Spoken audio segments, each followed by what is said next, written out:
요한계시록 19장 1절에서 마지막 절까지 우리가 봉독하고 말씀을 전하도록 하겠습니다. 이 일 후에 내가 들으니 하늘에 허다한 무리의 큰 음성 같은 것이 있어 가로되 할렐루야, 구원과 영광과 능력이 우리 하나님께 있도다. 그의 심판은 참되고 의로운지라 음행으로 땅을 더럽게 한 큰 음녀를 심판하사 자기 종들의 피를 그의 손에 갚으셨도다 하고, 두 번째 가로되 할렐루야 하더니 그 연기가 세세토록 올라가더라.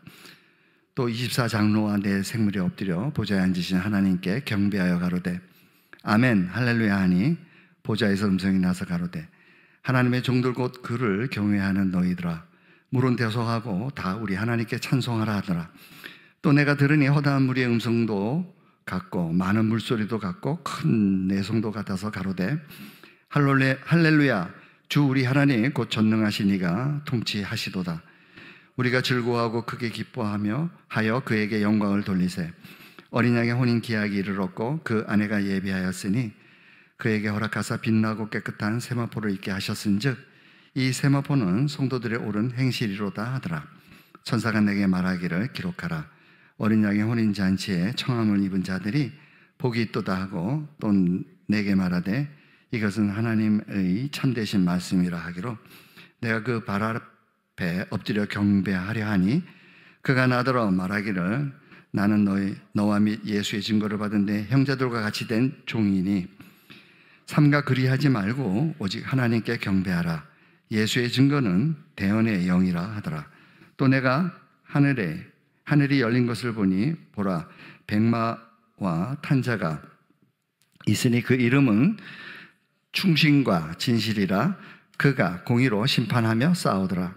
그 눈이 불꽃 같고 그 머리에 많은 멸관이 있고 또 이름 쓴 것이 하나가 있으니 자기밖에 아는 자가 없고, 또 그가 피 뿌린 옷을 입었는데 그 이름은 하나님의 말씀이라 칭하더라. 하늘에 있는 군대들이 희고 깨끗한 세마포를 입고 백마를 타고 그를 따르더라. 그의 입에서 이 한 검이 나오니 그것으로 만국을 치겠고 친히 저희를 철장으로 다스리며 또 친히 하나님 곧 전능하신 이의 맹렬한 진노의 포도주 틀을 밟겠고 그 옷과 그 다리에 이름 쓴 것이 있으니 만왕의 왕이요 만주의 주라 하였더라.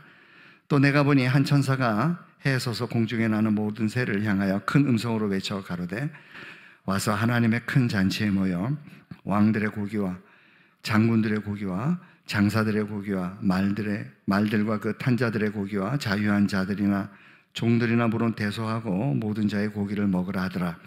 또 내가 보매 그 짐승과 땅의 임금들과 그 군대들이 모여 그 말탄자의 그의 군대로 더불어 전쟁을 일으키다가 짐승이 잡히고 그 앞에서 이적을 행하던 거짓 선지자도 함께 잡혔으니 이는 짐승의 표를 받고 그의 우상에게 경배하던 자들을 이적으로 미혹하던 자라. 이 둘이 산채로 유황불 붙는 못에 던지우고 그 나머지는 말탄자의 입으로 나오는 검의 죽음에 모든 자가 그 고기로 배불리 우더라. 아멘. 오늘 사단의 깊은 것과 짐승과 음녀의 큰 성 바벨론의 의미가 무엇인지를 살펴보도록 하겠습니다. 지금 우리가 19장을 전체를 다루었는데요, 잘 아시다시피 17장, 18장, 19장은 한 권이죠. 그래서 17장에 보면 음녀가 나왔고요, 그 다음에 그 음녀는 짐승을 타고 마음대로 열방과 나라와 권세를 가졌던 그런 음녀였죠. 근데 그 짐승이 반역하여서 그 음녀를 망가뜨리기 시작했습니다. 그래서 이제 말하자면은 정권이 바뀐 거죠. 그래가지고 그 짐승들이 바벨론 왕국이 되어서 큰 성 바벨론이 됐죠. 그리고서 다르다가 또 큰 성 바벨론도 망하게 된 것입니다. 이제 19장에 왔더니 드디어 하늘나라에서는 어린 양의 혼인잔치가 열려서 축하를 하는 거죠. 그 축하의 내용을 보면은 그 음녀가 말하자면 하나님의 진노에 의해서 제거되었다. 또 우리를 괴롭히던 그 모든 짐승들도 멸망이 되었다. 그런 내용이었어요. 그러면서 이제 그 사도 요한이 그런 환희에 찬 어린 양의 혼인잔치가 곧 이루어지기 바로 직전에 그 상황 가운데에서 기뻐하는 소리를 듣고 있는데 천사가 나타났죠. 그랬더니 그 천사에게 자기가 절을 하려고 그랬더니 그 천사가 하는 말이 나도 너와 같이 하나님의 종이다. 대언의 영을, 예수 그리스도의 증거를 받은 그러한 종에 불과하니까, 너랑 나랑 똑같은 처지니까 나에게 절하지 말라라고 얘기하면서 예수 그리스도의 그 증거는 바로 대언의 영이다라는 알쏭달쏭한 이야기를 하죠. 그 이야기를 하고 난 다음에 심판이 이루어집니다. 그래서 그동안 괴롭혔던 짐승과 거짓 선지자가 유황 불못에 들어가는 것으로 19장이 마무리가 되는 그런 장면입니다. 어쨌든 우리는 오늘 그래서 세 가지를 살펴보려고 하는데요. 세 가지는 뭐냐면은 도대체 우리가 살펴봤지만 음료와 그 다음에 그 짐승과 그 다음에 큰 성 바벨론, 그 의미가 무엇이냐. 전에 설명을 드렸지만 잊어버렸을 것 같아요. 다 같은 세력이죠. 그래서 그 세력이 자꾸 정권이 바뀌는 거예요. 그때마다 이름이 바뀌는 거죠. 바로 그 직전에 말하자면 정권을 잡은 이 세계를, 나라와 열방과 족속과 방언들을 다스리는 그러한 상태에 있는 것을 음녀라고 얘기하고, 그 음녀가 무너지면은 이제 큰 성 바빌론이 되는 그런 입장이에요. 그러니까 그 이야기는 이미 13장에 나오기 시작해요. 그 짐승에 대해서. 그러니까 그 짐승이 음녀가 됐다가 또 짐승이 됐다가, 그 짐승들 중에서 그렇게 반복적으로 역사는 하나님을 대적하는 그 세력들이 계속해서 성도의 권세가 깨지기까지 승리를 한다라고 그렇게 돼 있어요. 그 의미가 무엇인지를 이제 우리가 한번 살펴보도록 하겠습니다. 그래서 세 가지예요. 하나는 금방 말씀드린 대로 그 음료와 짐승과 큰 성 바벨론의 의미. 그 다음에 또 한 가지가 그 중요한 게 있는데, 그게 뭐냐면 바로 대언의 영이 뭐냐 도대체.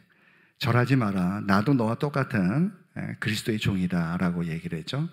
예수의 증거를 받은 종에 불과하니까 나한테 절하지 말라 그러면서 그 예수의 증거는 대언의 영이다 라고 그렇게 이야기를 하거든요. 굉장히 중요한 의미를 담고 있는 거죠. 그래서 그 대언의 영이 뭐냐 라고 얘기하면은 미리 답을 말씀드리면은 성령이에요. 성령 하나님이에요. 그래서 그 성령 하나님을 한번 우리가 추적해 보도록 하겠습니다. 이 대언의 영이 뭔지, 왜 성령님이라고 얘기하는지. 그래서 그 다음에 최후의 심판에 들어가는 장면은 무엇인가를 보겠습니다. 그래서 오늘 제가 이제 생각을 한 게, 설교가 좀 짧았으면 좋겠다는 생각을 해가지고 제가 30분에서 40분 사이에 하다가 만약에 끝마치지 못하면 그냥 중단할 거예요. 좀 이상하게 그 종결이 된다 하더라도 다음 주에 또 할 거니까요. 그렇게 서운해하지 마시고 그렇게 시간을 제가 조절하도록 하겠습니다. 첫 번째로 먼저 대언의 영이 무엇인지, 그 예수의 증인된 그 의미가 무엇인지 우리가 살펴보도록 하겠습니다. 왜냐하면 어린 양의 혼인잔치에 와 있는 그 모든 신부들은 바로 대언의 영을 받았던 그 예수의 증거를 가진 성도들이기 때문에 그런 거죠. 다 같이 우리 6절에서 7절, 8절 읽도록 하겠습니다. 시작. 또 내가 들으니 허다한 무리의 음성도 같고 많은 물소리도 같고 큰 내송도 같아서 가로되 할렐루야, 주 우리 하나님 곧 전능하신 이가 통치하시도다. 우리가 즐거워하고 크게 기뻐하여 그에게 영광을 돌리세. 어린 양의 혼인 기약이 이르렀고 그 아내가 예비하였으니 그에게 허락하사 빛나고 깨끗한 세마포를 입게 하셨은즉 이 세마포는 성도들의 옳은 행실이로다 하더라. 그래서 이 깨끗한 세마포가 오늘 전부 다 입은 거죠. 예복을 입은 거예요. 그래서 성도들의 옳은 행실을 가리키는 세마포가 이제 이렇게 다 입고 있는 것을 나타내고 있습니다. 늘 우리가 옳은 행실이다라고 그러면은 믿음으로 시작된다야만 되는 거죠. 만약에 믿음으로 시작되지 않은 모든 행위는 죽은 행위라고 말씀드렸어요. 그래서 죽은 믿음도 있지만 죽은 행위도 있는 거죠. 예수님 당시에 바리새인들과 사두개인들은 바로 죽은 행위자들이었어요. 믿음 없이 그런 행위들을 만들어냈던, 그래서 굉장히 문제가 많았던 행위였던 것이죠.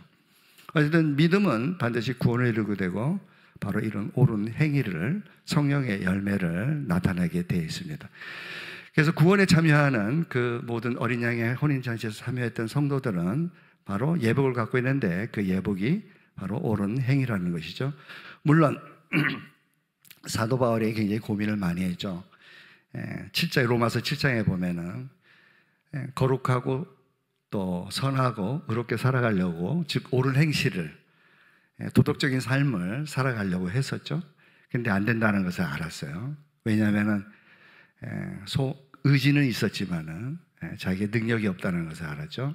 그래서 오히려 선을 행하기 원하는 나에게 악밖에 없구나라는 것을 깨닫게 되었고, 그렇지만은 그가 새로운 길을 찾았는데 그게 바로 그리스도 안에 있는 자들에게 결코 정죄함이 없다는 사실이었죠. 왜냐하면은 예수 그리스도의 보혈로 우리가 회개를 할 때마다 예수님께서 우리를 용서해 주실 뿐만 아니라 성령의 능력으로 다시 회복시키시고 새 삶으로, 새로운 피조물로 빚어주셔서 새 출발을 할 수 있도록 하시고, 성령을 쫓아 행하게 하심으로 율법의 요구를, 즉 옳은 행실을 할 수 있도록 그렇게 만들어 주시기 때문에, 그래서 사도 바울은 너무나 그 하나님의 사랑, 그러한 은혜들, 그 구원의 그 서정 가운데 나타나는 하나님의 경륜에 대해서 감사하지 않을 수 없었던 것이죠. 그래서 그리스도 안에 있는 사랑에서 결코 끊을 자가 없도다라고 그렇게 고백을 했습니다.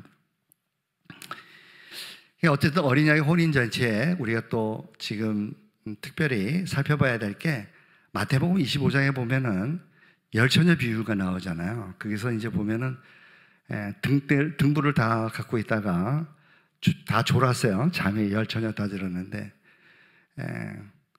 그 열처녀, 슬기로운 처녀가 있었고 또 미련한 처녀들이 있었어요. 그래서 5명씩 그렇게 나눠졌는데, 예수님, 즉 신랑이 오셨어요. 신랑이 왔으니까 신랑이 왔다는 소리를 듣고 전부 다 깨어가지고 등불을 켰는데, 미련한 처녀 5처녀들은 기름이 없었던 거예요. 그래가지고 기름을 막 얻으려 하다가 허둥지둥 되다가 결국은 때를 못 맞추고 그렇게 다시 오려고 그랬더니, 나는 너희를 도무지 모른다라는 건 신랑의 음성을 듣게 되는 거죠. 그래서 굉장히 중요한 말씀하셨어요. 뭐라고 그랬냐면은, 너희들이 항상 말하자면 긴장해야 된다. 그러면서 때와 기한은 아무도 모른다라고, 그렇게, 즉 주님 오시는 날 아무도 모르니까 너희들이 항상 기름을 준비하고 있어야 된다는 그 말씀을 하셨어요. 그 기름이 뭔지를 우리는 알아야 되잖아요. 뭐 여러 가지 우리는 추측을 할 게 있어요. 믿음도 될 수 있겠고, 또 죄를 용서해주는 보혈도 될 수 있었고, 성령도 또 우리가 또 하나 넣을 수도 있겠고, 그렇지만은 딱 정확하게 이 미련하고 슬기로운 열처녀에 대한 비유가 에베소서 5장에 분명하게 나와 있죠. 그게는 지혜로운 자로 나와 있어요. 그래서 어리석은 자, 지혜로운 자로 나와 있는데, 시간을 아껴라는 그 이야기와 그런 교훈을 한꺼번에 주면서 바로 성령의 충만함을 받아라 라고 그렇게 말씀하고 계십니다. 우리 다 같이 에베소서 5장 14절, 17절, 18절까지 읽겠습니다. 시작. 그러므로 이르시기를 잠자는 자여 깨어서 죽은 자들 가운데서 일어나라. 똑같죠? 잠자는 자들아 깨어서 일어나라는 거예요. 그리스도께서 내게 비치시를 하셨느니라. 그런즉 너희가 어떻게 행할 것을 자세히 주의하여 지혜 없는 자같이 말고 오직 지혜 있는 자같이 하여 세월을 아끼라. 때가 가니라. 그러므로 어리석은 자가 되지 말고 미련한 처녀가 되지 말라는 거예요. 오직 주의 뜻이 무엇인가 이해하라. 술 취하지 말라. 이는 방탕한 것이니 오직 성령의 충만함을 받으라. 이렇게 에베소 5장에 분명하게 기름이라는 것을, 즉 성령의 충만함을 늘 우리 일상 가운데 받아야 된다는 것을 우리는 알아야만 되는 거죠. 그 얘기를 이제 9장에서 하는 거예요. 19장 9절에서 천사가 해주는 얘기죠. 우리 다 같이 9절 10절 읽겠습니다. 시작. 천사가 내게 말하기를 기록하라. 어린 양의 혼인잔치에 청함을 입은 자들이 보기도 하고, 또 내게 말하되 이것은 하나님의 참되신 말씀이라 하기로 내가 그 발 앞에 엎드려 경배하려 하니, 그가 나더러 말하기를 나는 노아 및 예수의 증거를 받은 내 형제들과 같이 된 종이니 삼가 그리하지 말고 오직 하나님께 경배하라. 예수의 증거는 대언의 영이라. 여기서 예수 그리스도를 증거하는 영이라는 의미예요. 예수 그리스도를 증거하는 영. 성령님이 예수 그리스도를 증거하는 영이잖아요. 그죠? 예수님은 항상 말씀했어요. 그가 나의 진리를 너에게 알려줄 것이다 라고 그렇게 말씀하셨죠. 그러면서 그 진리를 내가 한 말을 성령이 증거할 거다. 그리고 너희들도 나와 함께 있으므로 같이 성령과 함께 증거할 것이다 라고 이야기를 하셨죠. 즉, 이 말씀이 지금 천사가 한 말이로 대언의 영이라는 것은 예수 그리스도의 증거, 즉 주는 그리스도요 살아계신 하나님의 아들이라고 하는 가장 요한이 알려주고 싶었던 그 내용이었죠. 예수님은 신성을 가지고 있으면서 또 인성을 가지고 있는 주는 그리스도요 살아계신 하나님의 우리의 구주이시다. 그는 우리 죄를 위해서 십자가에 못 박히시는 하나님이다. 그리고 주의 이름을 부른 자들은 다 구원을 얻을 것이다. 이렇게 예수 그리스도에 대하여 증언하는 그 영, 그게 바로 성령 하나님인데, 그 성령 하나님이 말씀하는 것을 듣고 그 말을 대언하는 그 성도가 바로 우리가 대언하는 영을 받은 성도라라고 얘기하는 거죠. 그 이야기가 요한복음 14장에 나와 있죠. 우리 다 같이 14장 26절 읽겠습니다. 시작. 보혜사 곧 아버지께서 내 이름으로 보내실 성령, 그가 너에게 모든 것을 가르치시고 내가 너에게 말한 모든 것을 생각나게 하시리라. 그래서 내가 너에게 말한 것, 예수님이 제자들에게 말한 모든 것을 성령님이 너희들에게 생각나게 할 것이다, 이런 얘기죠. 요한복음 15장 26절입니다. 시작. 내가 아버지께로서 너에게 보낼 보혜사 곧 아버지께로서 나오는 진리의 성령이 오실 때 그가 나를 증거하실 것이요 너희도 처음부터 나와 함께 있었으므로 증거하느라. 이게 바로 성령님이 대언의 영이라는 것이에요. 그래서 예수의 증거를 받은 우리들, 대언의 영을 받은 우리는 바로 예수 그리스도를 증거하는 그러한 성도라는 것이죠. 자, 사도행전 1장 8절에 보면은 그런 내용이 있죠. 다 같이 읽겠습니다. 시작. 오직 성령이 너에게 임하시면 너희가 권능을 받고 예루살렘과 온 유대와 사마리아와 땅끝까지 이르러 내 증인이 되리라 하시리라. 누구의 증인이죠? 예수님의 증인이죠. 그죠? 예수 그리스도의. 예수님이 지금 그렇게 말씀하시는 거예요. 그러면서 몇 날이 못해서 성령 세례가 이루어질 것이다. 그래서 하나님 아버지 약속하신 그 성령을 너희가 기다려라 라고 얘기를 하고, 성도들은 마가다락방 2층에서 몇 명이 모였죠? 120명이에요. 얼마나 모였나요? 12 사도도 물론 모였지만은 가룟 유다가 이제 대체되겠죠. 그 다음에 수많은 성도들이 있었는데 그 중에서 놀랍게도 다 방언을 하게 되잖아요. 방언을 받고 방언을 하게 돼요. 그런데 남자와 여자들이 있었다라고 그렇게 분명하게 이야기를 하고 있어요. 그러면서 그들이 모두 방언을 하고서 예언을 하게 됩니다. 그래서 예언을 하는데 그 옆에 있던 사람들이, 야, 이 사람들이 지금 아침에 식전 술을 먹었나, 저렇게 술 취해가지고 횡설수설을 하냐 그러는데, 다른 사람이 그런 얘기를 하죠. 아니야, 저 사람들이 지금 우리가 난 곳, 우리가 태어난 곳에 그 언어로 하나님의 큰 일을 말하고 있어 라고 그렇게 이야기를 하죠. 그래가지고 그때 베드로가 나타나서 이야기를 합니다. 이것은 바로 하나님께서 성령 하나님을 말세 때가 되면은 여종이나 남종이나 부어줘서, 여종이나 남종이나 부어줘서 하나님의 큰 일을 말하게 할 것이다 라고 이야기를 하죠. 근데 그 말하는 내용이 뭐였을까요? 성령이 항상 예수님이 가르치신 것을, 즉 예수님이 말씀하는 것을 말하잖아요. 세 가지예요. 예수님이 알려줬죠. 그 세 가지를 우리가 살펴보도록 하겠습니다. 요한복음 16장 8절, 9절, 10절, 11절입니다. 다시 읽겠습니다. 시작. 그가 와서 죄에 대하여, 의에 대하여, 심판에 대하여 세상을 책망하시리라. 죄에 대하여라 하면 저희가 나를 믿지 아니하며, 의에 대하여라 하면 내가 아버지께로 가니 너희가 다시 나를 보지 못하며, 심판에 대하여라 하면 이 세상 임금이 심판을 받았음이니라. 즉 죄와 의와 심판에 대해서 이야기를 하는 거예요. 그래서 오순절날 그 죄에 대해서, 의에 대해서, 심판에 대해서 방언으로 하나님의 큰 일을 막 말한 거예요. 그래서 사람들이 야, 큰 일에 대해서 얘기하니까 그때 베드로가 그 내용을 설명해 줍니다. 요엘서를 인용해가지고요. 다 같이 보겠습니다. 시작. 사도행전 2장 16절에서 18절입니다. 시작. 이는 곧 선지자 요엘로 말씀하신 것이니 일러스되 하나님이 가라사대 말세 내가 내 영으로 모든 육체에게 부어주리니 너희의 자녀들은 예언할 것이요 너희의 젊은이들은 환상을 보고 너희의 늙은이들은 꿈을 꾸리라. 그때 내가 내 영으로 내 남종과 여종들에게 부어주리니 저희가 예언할 것이요.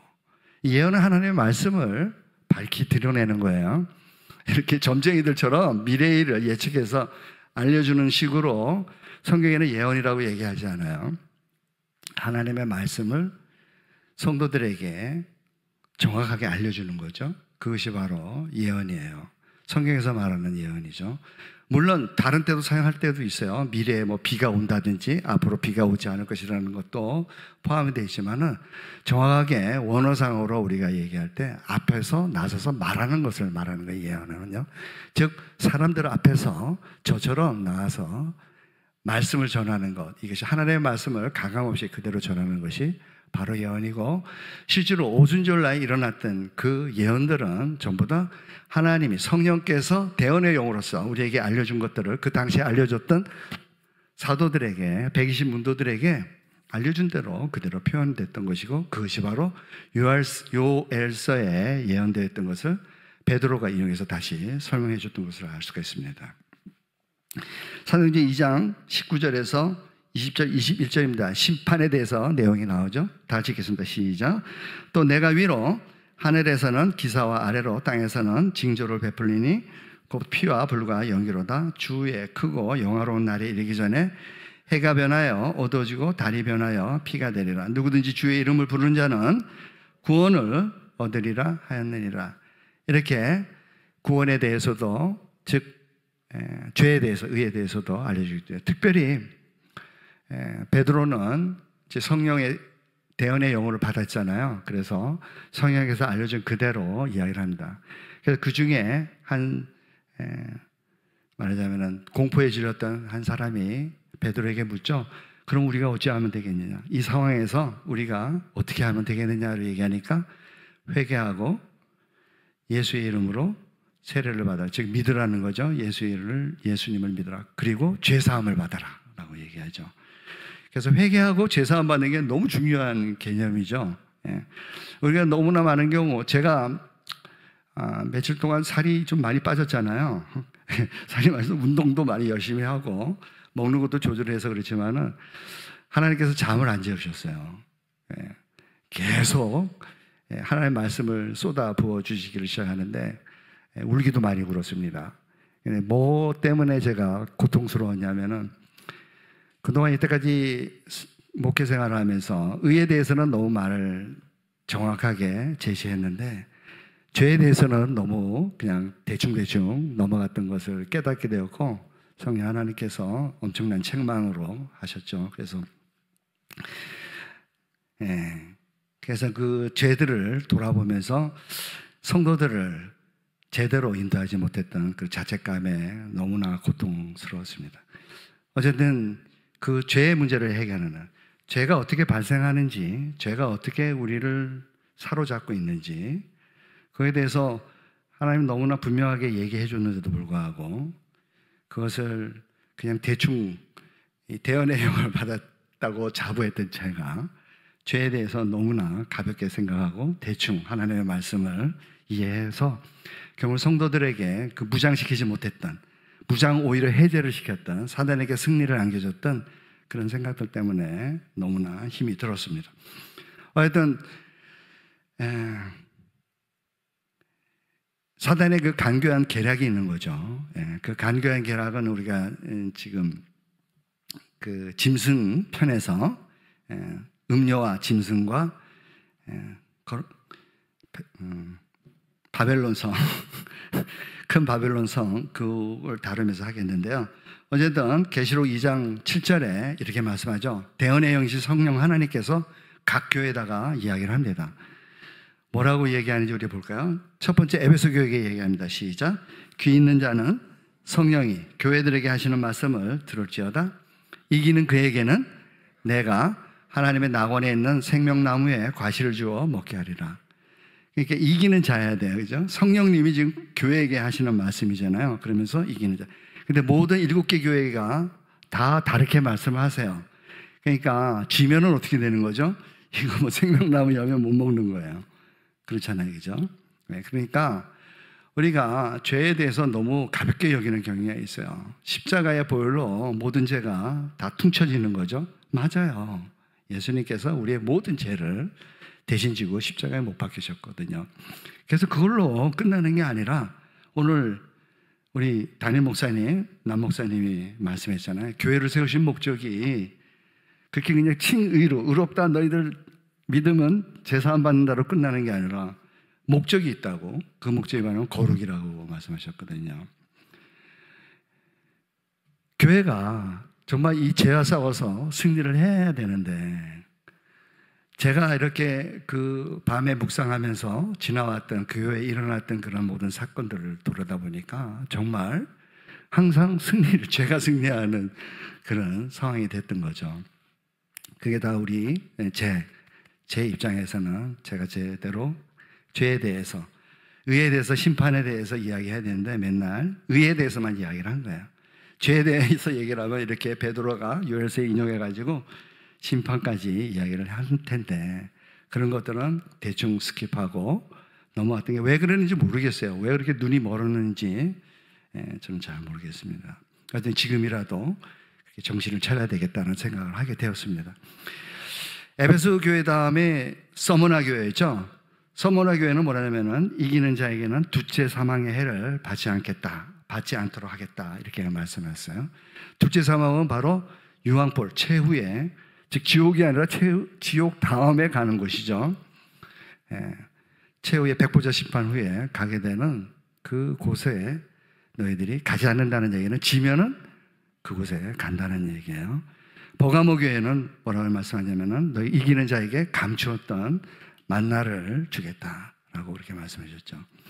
또 도아디라 교회는 이기는 자에게 철장을 주겠다. 그리고 사대 교회는 흰 옷을 입혀주겠다. 그 다음에 빌라델피아 교회는 하나님의 성전의 기둥이 되도록 하겠다. 그 다음에 라오디게아 교회는 이기는 자에게 하나님의 보좌에 앉게 해주겠다라는 거죠. 이게 모두 어린 양의 혼인잔치에 참여하게 해주겠다는 거고, 만약에 지면은 어린 양의 혼인잔치에 참석 못하는 거예요. 왜냐하면 옳은 행실이 없기 때문에 그래요. 그래서 실제로 그 어린 양 혼인잔치 비유가 복음서에 나와 있잖아요. 그때 보면은 초청을 했는데 안 오니까 밖에 나가서 아무나 불러들여라 그래서 다 불러들여가지고 왔는데 임금이 마지막에 와가지고 너 왜 예복을 안 입었니? 그래. 옳은 행실이죠. 예복을 안 입었니? 저 거룩함이 없는 거예요. 진자들이죠. 이기는 자가 진자들이에요. 너 왜 그게 없니? 라고 얘기하면서 어둠에 내어쫓아서 이를 갈미 있으리라서 내어 쫓기는 그런 상황이죠. 말하자면 열처녀 비유에서 기름 없어가지고 주여 주여 그래도 난 너희들 도무지 모른다라고 그렇게 외면당하는 그러한 상태가 되는 것입니다. 그래서 정말 우리가 좀 무거울 수도 있지만은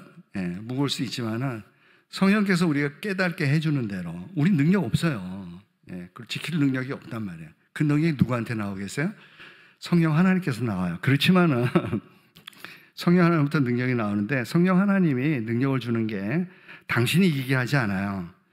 우리 자유의지를 반드시 사용하게 하세요. 그래서 우리는 어렵죠. 그게 어려운 거예요. 그냥 하나님 다 해줬으면 좋겠는데 난 믿으니까 하나님 다 해주세요. 이건 안 돼요. 그거는 내가 해야 돼요. 내가. 하나님은 끝끝내 우리를 손상 안 시킨단 말이에요. 자유의지를 손상 안 시키고 몰아가세요. 그래서 환난은 인내를, 인내는 연단은 그 거룩함의 소망을 우리는 이루게 되는 거죠. 하나님께서 다 해주시는 게 아니기 때문에. 그래서 갈라디아서도 보면은 성령의 소욕과 육신의 소욕이 싸우게 하잖아요. 서로 이기지 못하게 한다고 돼 있어요. 성령이 이기면 좋은데 성령이 소욕까지 딱 이겼어요. 우리가 숟가락 한 절 얹어야 돼요. 우리 의지가 둬야 돼요. 거기서 우리는 넘어져요. 왜냐하면 육신의 소욕이 너무 강렬하기 때문에 그래요. 원래 에베소서 2장에 보면 그렇잖아요. 진노의 자녀였다고. 마음의 욕심을 따라 원하는 대로 행하던 우리였기 때문에 죄의 오염의 문제가 살아 역사하고 있는 거야, 여전히. 그러니 성령의 소욕으로 사랑이라고 화평 오래 참은 자비 양성 충성이 그 거룩함, 예수 그리스도의 그 인품을 나타내는 그러한 그 소욕을 성령께서 계속 말씀하신단 말이에요. 그럼에도 불구하고, 그리고 그 모든 외부로부터 오는 모든 영들을 차단시키고, 자, 네가 숟가락만 넣어 결단만 하면 돼. 그런데도 우리가 외면하는 그런 참 안타까운 지경에 있다는 것을 우리가 깨닫고 이제 결단을 해야 될 것 같아요. 특별히 내 성령의 소욕대로, 즉 대언의 영, 즉 예수 그리스도의 증거를 잡은 자처럼 내가 살아가겠다. 그래서 거룩히 살아갈 능력과 두려움 없는 믿음. 우리 천국에 갈 때 두려움 갈까 못 갈까 이런 식으로 가면 안 되잖아요. 그래서 늘 말씀대로 은혜 보좌 앞에 나가서 예수 그리스도 그 약속이 있잖아요. 새 언약의 약속. 네가 회개만 한다면 저를 미쁘시고 오로사 우리 죄를 사하시면 절대로 네 죄를 기억하지 않겠다라고 하면서, 자, 다시 시작하자. 힘내라 힘. 내가 너를 이기게 하겠다. 이끌겠다. 사용하겠다. 인도하겠다. 구원하겠다라고 얘기하잖아요. 그 믿음으로 승리하는 저와 여러분이 되시기를 예수님의 이름으로 축원합니다.